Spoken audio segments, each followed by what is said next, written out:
कहानी नमक के व्यापारी के गधे की है। एक गांव में नमक का व्यापारी रहता था। उसके पास एक गधा था। व्यापारी रोज अपने गोदाम से दुकान तक नमक ले जाने के लिए गधे का इस्तेमाल किया करता था।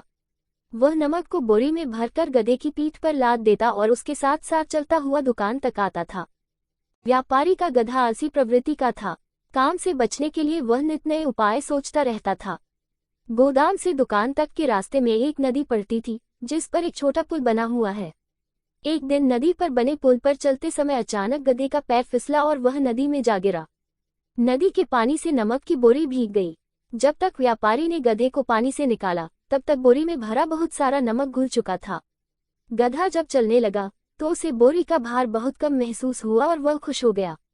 उसने सोचा कि अपने ऊपर लदा बोझ हल्का करने का ये बहुत बढ़िया तरीका है। अगले दिन वह जानबूझकर नदी में गिर पड़ा। नमक पानी में घुल जाने से बोरी का वजन फिर कम हो गया। उसके बाद से वह हर रोज ऐसा ही करने लगा। रोज रोज गधे की ये हरकत देखकर व्यापारी उसकी चालाकी समझ गया।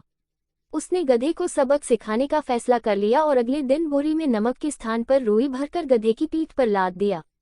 रुई हल्की थी। इसके बाद भी आलसी गधे ने सोचा कि क्यों न रोज की तरह नदी के पानी में गिरकर इस वजन को और कम कर लिया जाए।